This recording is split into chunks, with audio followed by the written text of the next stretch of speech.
Now, I haven't got nails as such, but I always try and keep just a little piece of fingernail on my index finger for some reason, and they seem to be able to do the job. I know a lot of men, they let their fingernails grow, which is better for them, but obviously not better for me. So I noticed a few people oh,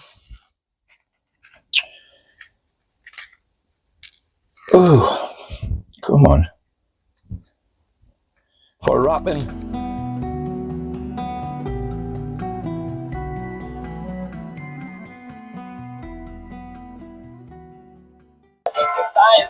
Alright everyone, quick video. Hold on, Thomas,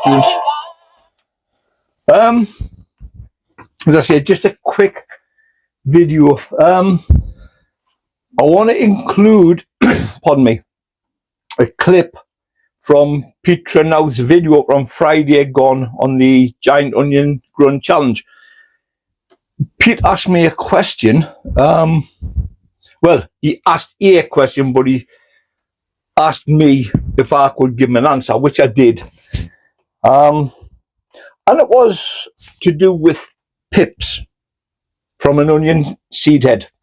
You know, you can get seed, it'll grow, and you can also get pips.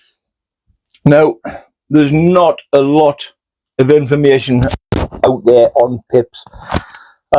Pete wanted to know how to store them. Right now, the only reason I know how to store them and when to grow from pips is because of two friends, Davy Dixon and John Soulsby. Now, funnily enough, the onion that Pete's got the pips from, he was given by Elaine from Allotment Joy at Malvern last year, but that was a John Soulsby onion. So it's a bit funny, isn't it? A John Soulsby onion gaining pips, yet Pete's getting the information that I got from John Soulsby about, I don't know, 4 or 5 years ago. Anyhow, I'm going to play this clip just so you can see what pips look like. From Elaine. Elaine gave me this one up at Malvern last year, and this was a John Salisbury onion, but I've got a few seeds on it. This was outside, didn't do as well, but what I have got is this. Now, I believe these are things called pips, which will grow a clone onion. Now, this is where I need some help. I have no idea how to store this now or what to do with it to grow onions from these pips. Jimmy, I bet Jimmy knows. Jimmy, can you tell me how I store these now to keep them and how to go about sowing them again? I will. Right. So you've seen what the pips look like. So the information I'll give is, I say, I've looked, I've Googled, I can't find anything that pertains to what I'm going to say. You leave the pips on the seed head as long as possible. Once they then start to drop off themselves, you then take them off the seed head. You can give them a light dusting in yellow sulphur powder. Put them in a brown paper bag. Put them in your, I think some people call them crispers. They draw inside your fridge. They have various names, but you know what I mean, little clear plastic thing you would put tomatoes, etc. Put them in there in a brown bag. Check them, say every 4 or 5 days. Once they start to go soft, that's when you'll plant them or sow them, whichever way you want to put it. But you wouldn't do it whilst they're still hard. You wait until they start to go soft, then you plant them. The onion you should then get should be an exact replica of its parent plant, because basically that's what a pip is. It gives you a clone of the parent plant. So leave it on the seed head as long as possible until it starts to drop off itself. Once one or two start to drop off, take the rest up yourself. Give them a light dusting with sulfur. You don't have to. You know, that's just an option that I was told about. You don't have to. If you don't want to, put it in a brown bag, put it in your crisp bar, your salad drawer, whatever you want to call it, in your fridge. Keep checking every 4, 5, 6 days. Once they start to go soft, that's when you plant them. So I hope this information helps people, because the first time I seen a pip, I didn't have a clue what it was. I was thinking, what the heck's this? I only ever knew you could get seeds. So, like, I actually contacted John Soulsby, and I said, what is this? John went, it's a pip. He says, you'll get a clone of the parent. And John told us how to store them and when to plant them out or sow them. So I gave that information to Pete, so I hope it's of some help to Pete. Awesome. Right, which brings me on to the next part of the video. I made a short video last week for Jake the gardener. Young Jake's gonna do his first ever show, and he wants to do a couple of, I think he's doing heavy onions, pull them out the ground, wash them off, take them and show the way they are. But he's also wanting to do quality dressed onions. So I did do a video where I showed him one of mine that I've set away. So I just thought, for anyone that may be interested, I would show you how to actually go on from basically start to finish. So if you bear with us, I'll try and show you. So peel all the skins off. And what you want to do, you want to get it to where it's one single skin all the way around. You know, no loose bits like that. It can be a little bit tedious if you're anything like me. I haven't got the patience for it, but it has got to be done. And you need to be careful. If, like me at the moment, using my fingernail, you can scratch the onion, which can then lead to rot setting in. So be very, very careful. Pull the skins off down to the basil plate.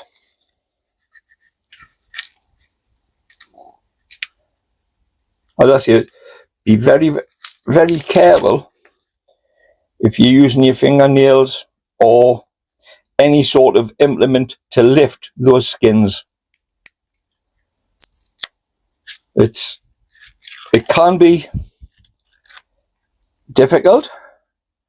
It can also be time consuming. Now, I haven't got nails as such,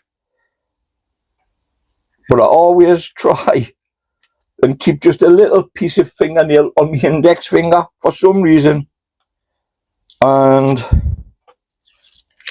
they seem to be able to do the job. I know a lot of men, they let their fingernails grow, which is better for them, but obviously not better for me.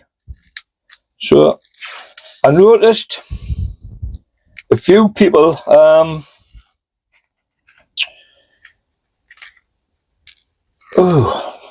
come on, for wrapping the onions, they do it different to me. I watched Duncan's video the other day. Duncan does it different. I know Steve at Digwell Green Fingers, Steve does it different to me. So there's a few people's got their own individual ways of doing it.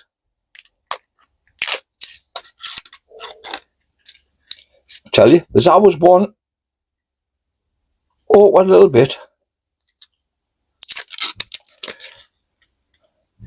And trust Jimmy to find it.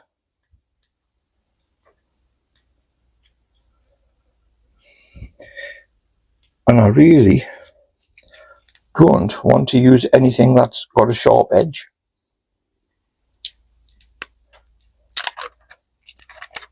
Come on. See what I mean? But time consuming.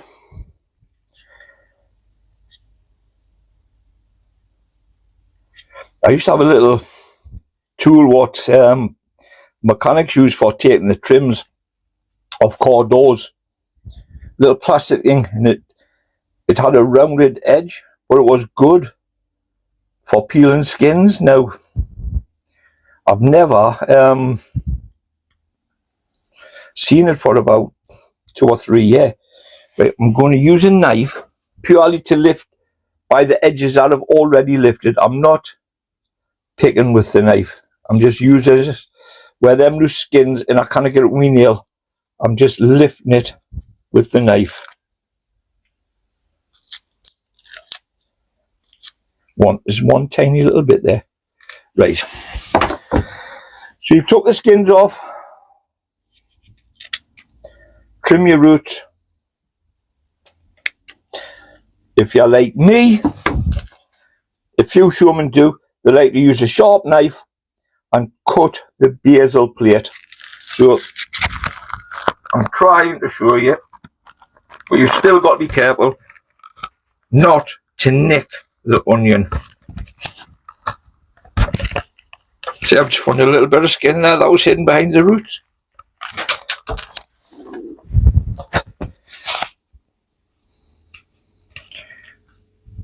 Now, really, if I had water here, I would wash this onion and let it dry. But so roots is off. Cut it nice and cleanly down to the basil plate. As you can see, the neck is actually dead. So you then put it on some soft wood chip, sawdust, and that would help to dry it out. And every couple of days you turn it on its side as well, because if you leave it too long sitting like that, it'll get a flat bottom, which you don't want.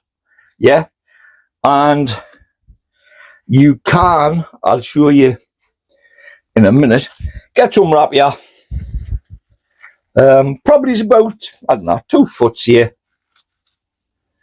Just depends. Some people like a lot of whipping and some people don't. So one little tip, if you're doing multiple onions, for sure, classes of 5 or classes of 3, try and get your whipping to look the same on all the onions. So make a loop in your raffia. Place it, it's going to be awkward this, down the onion, and then leave the tag end up there. Bring your raffia around it as though you're tying it. Pull it tight and then wind down so you're going back to the neck. Then the same again.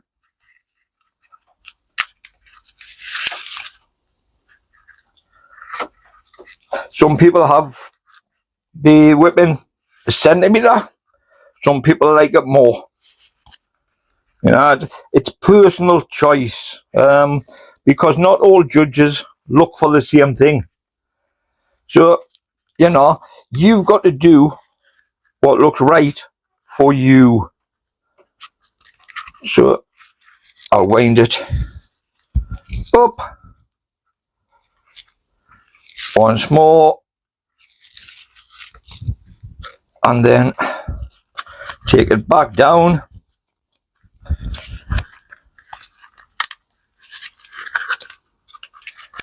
Now bear in mind, this is just an onion I've just took off the shelf there.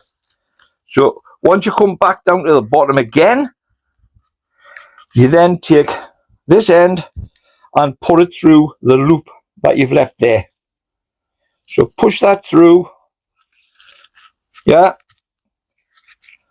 and then hold that like that, so it's fairly tight. The tag end from your original loop, start to pull. You pull it up, and then that starts to disappear. Once it's disappeared, get your sharp scissors and get as close to the raffia knot as what you can, like that. So you're left basically with that. Then pull that up. That takes the knot in the raffia underneath the whipping, so you can't see it. Get it as close as you can to the raffia, snip it off, and that's it done. Some people fold that over and then whip it. As I say, that's what Duncan done, and that's what Steve does. But me, I like to do it, flatten that out, and then whatever size your whipping is, try and cut your onion to about roughly half of that size. Cut the onion, sorry. Cut the neck, and you end up with that. Then, if you want, and purely if you want, talcum powder, and just rub it in to the onion. Don't put any on the neck, and just rub it in. And then, once that's done, put it on your tray. And you leave that. That helps to dry the onion out. And as I say, every few days you roll it over, The sawdust helps to dry it out, as does the baby powder, talcum powder. So that's that. But as I say, because this isn't an onion for sure, I'll cut that off, and then I'll just put it back up there, because that's going to be an eaten onion. But you've seen how I do it. I'm not saying it's the right way, I'm not saying it's the wrong way. I have seen people whip exactly the same way, and I've seen people whip like Steve and Duncan. I've also seen people where it's very similar to a fishing knot. They'll start the loop the same, but they'll whip it, they'll put the tag end through, but they don't bother to pull it, so they leave the little tag at the bottom and they have a little tag at the top. I've also seen people, which I'm saying people, I've only seen a handful of these people do this. They actually tie, I think it's called a reef knot, an over and under and an over and under. And then they tie a bow. Mostly I've seen it happen with shallots, but I have seen people do with onions. But the whipping that you see there, where you don't see either of the tag ends, is more or less what you would see in a show. Most judges don't like string. They do prefer you to use raffia. Sometimes you can buy your raffia and it won't be soft, so you can put it in warm water for, I don't know, 15, 20 minutes, and it'll make it a bit more supple, as well as being damp. So when you tie your knot, as this dries, that'll pull in tighter to the knot as well. So that's a good thing. Always try, if you can, and store your raffia in a bag. I normally try and keep mine in the bag it came from. I get mine from a local allotment shop. But yeah, so that's how I would tie a quality onion, for sure. A quality, a dressed, whichever way you want to call it. A lot of people say they're large quality dressed onions. Some people say they're just quality onions. Some people say dressed. But that's it. That's how I do mine. So I just wanted to share that little bit of information with you all regarding storing pips and then growing from pips. And basically this one for the whipping, it was for young Jake, just so he could see how easy it is. Because I can imagine how nervous he's feeling. First show, totally probably in awe of what he's going to see. Maybe not sure on how to dress the onions. But as I say, if you're doing, it doesn't matter how high you take the whipping up really. If you're doing one onion, because some shows have a class of one vegetable, one flour. You can use the onion for your vegetable. Some have one onion, one flour. So your whipping then doesn't have to be uniform throughout. So like class of 3, tie them, stand back, look at them, make sure the whippings are right, cut one, stand back, have a look at the next, cut it and stand back, check it's the same as the first one, and you do the same with the third and the fourth and fifth if you're doing classes of 5. But you want them all uniform, size, shape. If possible, you don't want one with a flat bottom. Then they're not looked favourably on in shows. They do either like a rounded one or a globe shape, but not flat bottomed. Anyway, I hope this has been of some help to some people. I've had quite an influx of new subscribers since I released the video about the yogurt pot onion. Actually, the one I've just done, that is the yogurt pot onion. But I don't know, I've had about, I don't know, I would say maybe 100 odd, maybe 200 subscribers since releasing that video. So I would just like to say thank you very much for subscribing to the channel. Obviously it goes without saying, thank you to all of the subscribers I've got, the original ones who've been there from day one, etc, etc. This channel started off for me, just so I could keep basically a record of what I was showing, what I wasn't showing, keeping personal bests. The one I've yet to beat is me Swede. I got 2. One was £9.4, I believe. But I'm going back about 3, yeah, maybe 4. £9.4. And the other one I think was around about £10.12. These are just standard tweed Swedes, and I've never come anywhere near that size again. So I never expected to get this many subscribers. The channel started off was just me, for me, a record, and one person watched it and then another, and it grew. What I didn't realize, Steve, a friend of mine, Steve, from Steve's Allotment Garden Northeast, Steve messaged us the other day, congratulations on reaching 1,000 subscribers. And I messaged back, I don't know how many I've got, mate. I never check, I really don't. So I went and I checked and I thought, oh God, I've got, I think it was maybe 1,019. And like, I was all the moon. I said to Steve, I says, oh, cheers for letting us know, Steve. I checked this morning and I've got 1,200. So the influx has been excellent.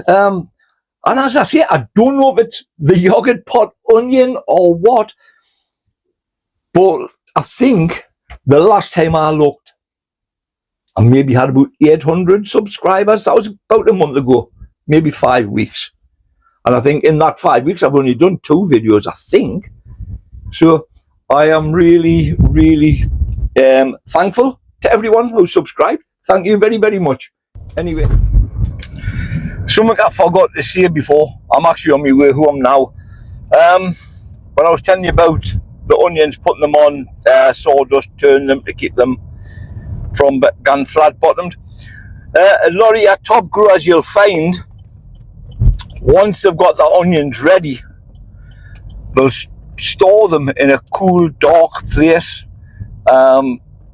Some people will be like myself, they'll put a fan or 2 on, not direct blowing at the onions, but blowing in that vicinity to circulate cool air.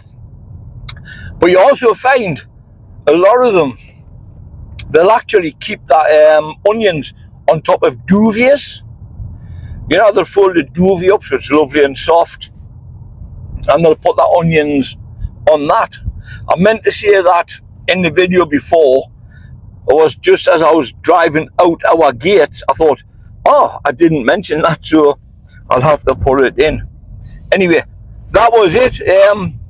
Just store them somewhere in a nice, cool, dark place. Cool as possible, nice and airy though, you know what I mean? Mine at the moment, mine are in my grow boxes. The ones that are used for my heat mats and my lights, nice and dark, but I've actually got USB fans in, so it's blowing cold air, circulating around the onions. That'll help them keep better. It'll also help them dry out, you know, as well as the sawdust and as well as the talc. That'll help to dry them out as well. Anyway, I won't be adding any more to this video, I promise you. So I'll catch you all later. Bye for now, everyone. Ta-da.